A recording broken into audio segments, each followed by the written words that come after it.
யாரை எங்கக்கு படைக்கணும் என்று சொன்னதை அவன் தான் தெரிவு செய்வான். இப்ப அவன் ஒரு முறையில் வச்சுக்கிறான். இந்த உலகத்துல படைக்கப்படுகிற ஒவ்வொருத்தரும் உலகத்தை விட்டு பெய்து தான் ஆகும். யார் எவ்வளவு திறமா இருந்தாலும், எவ்வளவு முஹப்பத்தா இருந்தாலும், தேவையானவராக இருந்தாலும், எங்களுக்கு விருப்பமானவராக இருந்தாலும், இவர் நின்றாத்தான் பல விஷயங்களை சாதிக்கலும், ரொம்ப பொறுமதியானால் என்று நாங்க 1000 2000 சொன்னாலும் அல்லாஹ் சொல்றா எல்லாரும் பேசிட்டாங்க. அப்படி போகாம இங்க நிக்கிறது தான் அல்லாஹ்ட முறை. அல்லாஹ்வோட இரக்கத்தை பெற்றவங்க இங்க நிக்கிறதா முறைன்னு இருந்தா அல்லாஹ் என்ன செஞ்சுக்கணும்? ரசூலுல்லாவை மௌத்தாக்கிக்கப்படாது. என்ன அவங்கள விட பிரயோசனம் இல்லை யாசரிகா யாரும் இல்லை. அல்லாஹ் ரப்பல் இஸ்ஸத் அவர்களையும் மௌத்தாக்கிறார். அவங்க மௌத்தாக முதல்ல குர்ஆன் ஆயத்தை இறக்கி சொன்னா நீங்கள் மௌத்தாகுவீங்க. இன்னக மையித்துன் வ இன்னஹும் மையித்தூன். நபியே நீங்களும் மரணிப்பீங்க, உங்களை எதிர்க்கிற காபிர்களும் மரணிப்பாங்க. மௌத்தன்ற செய்தி அப்பவே சொல்லியாச்சு. மேலும் நபி ஸல்லல்லாஹு அலைஹி வஸல்லம் அல்லாஹ் சொன்னான், இந்த உலகத்தில நிரந்தர பிரஜைகள் உத்தரவில்லை. மௌத்தாகாம வாழ்றவங்க அப்படி எவரையுமே நாங்க வைக்கல. வமா ஜஅல்னா லிபஷரின் மின் கப்லிகல் குல்த். நபியே உங்களுக்கு முன்னால வந்த மனிதர்கள்ல யாரையும் நிரந்தரமாக வாழ்றவங்களாக வைக்கல. அவ்வளவு பேர் மௌத்தாகும். மவுத் என்பது அல்லாஹ்வோட விதி. அதை ஏதோ ஒரு காலத்தில் ஒவ்வொருத்தரும் சந்திச்சுதான் ஆகும். அல்லாஹ் மௌத்தை பத்தி பேசுறது சொல்றான், உயிருள்ள ஒவ்வொரு ஆத்மாவும் மௌத்தை சிவக்கணும். குல்லு நஃப்ஸின் லாயிகத்துல் மவுத். ஒவ்வொரு ஆத்மாவும் மரணத்தை சுவைப்பீங்க. இன்னொரு இடத்துல சொல்றான், நீங்க மௌத்தாக மீக்கிறதுக்காக நல்ல சேஃப்டியா ஈக்கணும்னு சொல்லி இரும்பால கோட்டை ஒன்று கட்டி அதுக்குள்ள ஒளிஞ்சிருங்க பாப்போம். மௌத்துடைய நேரத்துல நீங்க மௌத்தாகுவீங்க. ஐனமா தகூனு யுத்ரிக்குமுல் மவுத் வலவ் குன்தும் ஃபீ புரூஜின் முஷய்யதா. கட்டப்பட்ட கோட்டைகளுக்குள்ள ஒளிந்திருந்தாலும் மரணம் உங்களை தேடி பிடிச்சிருவாங்க. அல்லாஹ்ட பாதையில ஜிஹாது போகாம சில முஸ்லிம்கள் பயந்தாங்க. போனா மௌத்து வருவாங்க. போனா மௌத்து. அல்லாஹ் ரப்பல் இஸ்ஸத் அவர்களுக்கு ஆயத்திறக்கினான், குல்ல யன்ஃபஅகுமுல் ஃபிராரு இன் ஃபரர்தும் மினல் மௌத்தி அவில் கத்ல். நீங்க மௌத்து பயந்து தப்பி ஓடுறீங்கடா அல்லது கொல்லப்படுவோம் என்று பயந்து தப்பி ஓடுவீங்கடா, சொல்லுங்க, அந்த ஓட்டம் உங்களுக்கு எந்த பிரயோசனத்தையும் தராது என்றா உங்கள் எல்லாருக்கும் மௌத்து வரும்.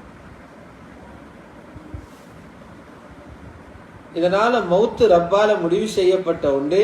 அது ஒவ்வொருத்தரும் சந்திச்சே ஆகும். சிலர் நினைக்கிறாங்க மௌத்தண்டா அழிஞ்சு பேசிட்டாங்களே, பாருங்க இந்த ஒரு பச்சையா பெய்த்தாரே, இந்த ஒரு பெண் அப்படியே கண்ணுக்கு முன்னால பெய்த்தாங்களே. இது இஸ்லாத்து வழியில உள்ளவங்களோட சிந்தனை தான் மௌத்தன்றது அழிவென்று நினைக்கிறேன். எங்கட குர்ஆன்களில் சொல்லி தருகிறது, மவுத் என்பது ஒரு மனிதன் முடிவோ அழிவோ அல்ல. மவுத் என்பது ஒரு உலகத்திலிருந்து இன்னொரு உலகத்துக்கு மாறுற இடம். அது மௌத்தண்டா ஒரு உலகத்திலேயும் இன்னொரு உலகத்தையும் பேத்தி, அவ்வளவுதான். ஒரு வீட்டிலையும் இன்னொரு வீட்டு மார்க்க மாதிரி. ஏற்கனவே நாங்க 2 வீட்டுல இருந்துட்டு வந்தீங்க, எல்லாரும் மறந்த. இப்ப நிக்கிற 3ஆம் வீட்டுல.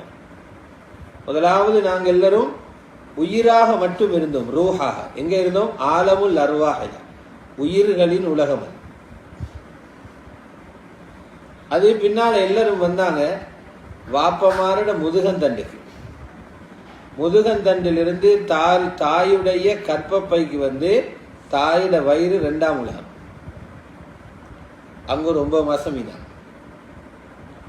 3ஆவது உலகம் தான் இந்த தாரு துனியா. இந்த உலகத்துல மிஞ்சி போனா வாழ போறோம் ஒரு 60-80 வருஷம் வாழ போறோம்.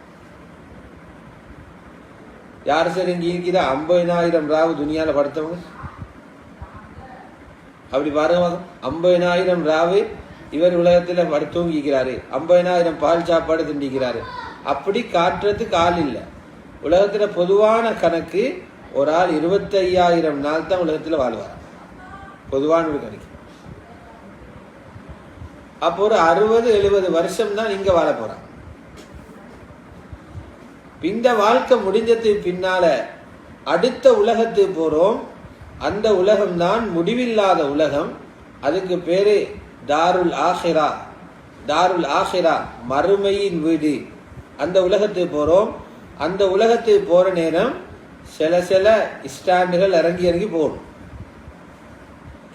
அதுல முதலாவது தரிப்பிடம் தான் கபருடைய இடம்.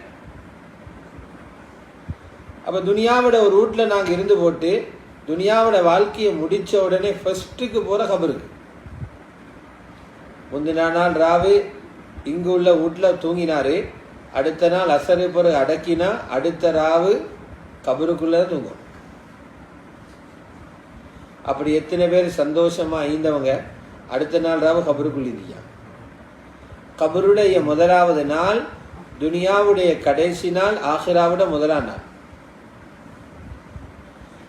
அப்ப கபருக்குள் இருக்கணும். உலகத்துல வாழ்ந்ததை போல பல மடங்கு காலம். இங்க வாழும் 60-70 வருஷம், கபருக்குள் இருக்கணும் பல 1000 வருஷங்கள். ரசூலுல்லாஹி ஸல்லல்லாஹு அலைஹி வஸல்லம் 63 வருஷம் உலகத்துல வாழ்ந்தாங்க. இன்றைய கபருக்குள்ள 1400 வருஷத்துக்கு மேல வாழ்றாங்க. 1400 வருஷத்துக்கு மேல. 1400ல 63 எத்தனை வாங்கி இத்தனை மடங்கு. துனியால வாழ்ந்ததை விட பல மடங்குகள் ஸல்லல்லாஹு அலைஹி வஸல்லமே கபரில் வாழ்ந்துட்டாங்கன்னா நாங்களும் கபரில் பல ஆண்டுகள் வாழ்வோம். இதெல்லாம் எல்லாருக்கும் வரும். இப்போ நாங்கள் நம்ப வேண்டிய நம்பிக்கை என்னவெண்டா, எங்களோட மனசில் வச்சுக்க வேண்டிய விஷயம் என்னண்டா, இந்த மரணம் என்பது ஒவ்வொருத்தருக்கும் வரும்.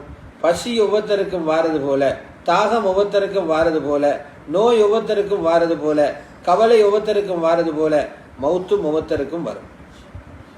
எல்லாருமே கபருக்குள்ள வாழத்தான். இங்க யோசிக்க வேண்டியது அதே இல்லை. இங்க யோசிக்க வேண்டியது கபரு போறதுக்குள்ள தயாரிப்பு செஞ்சிக்கணும்.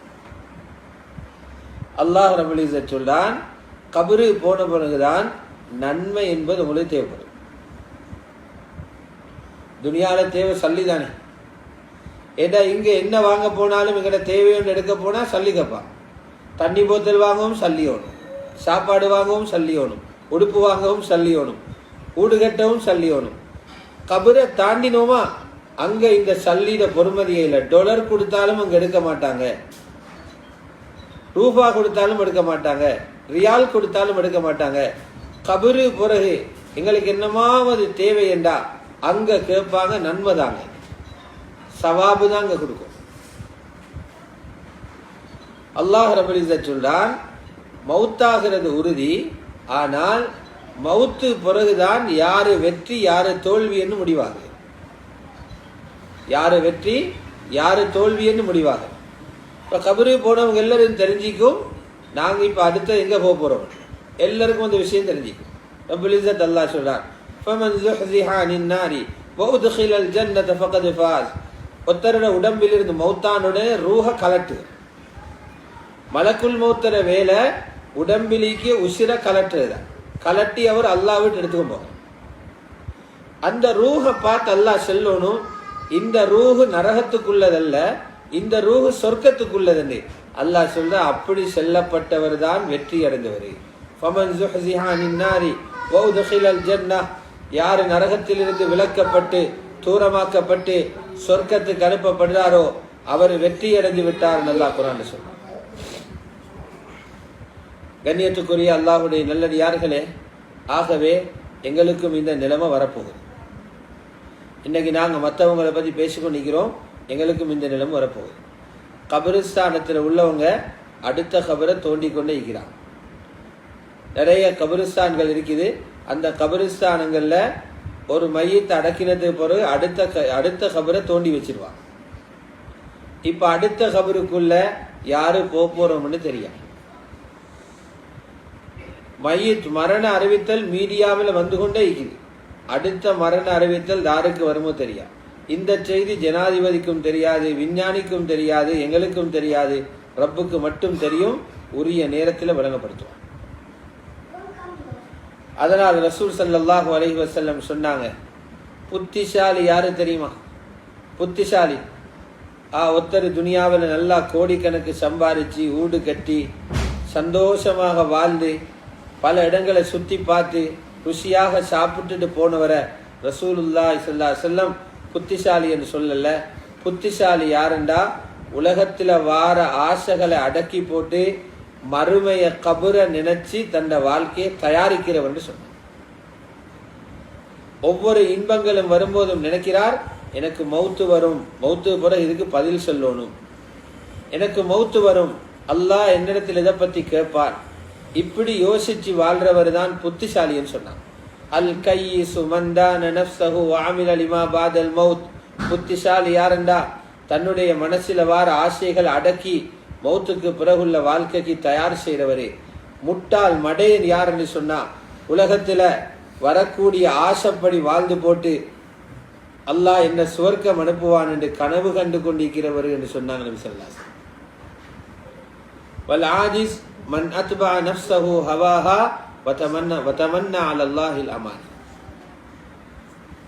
அன்புக்குரிய அல்லாஹ்வுடைய நல்லடியார்களே, அந்த அடிப்படையில் தான் உங்களோட குடும்பத்தோட சம்பந்தப்பட்ட அல்லாஹ்வுடைய அந்த அடிமை அல்லாஹ்விடத்தில் போய்த்து சேர்ந்துட்டாங்க. இப்போ இந்த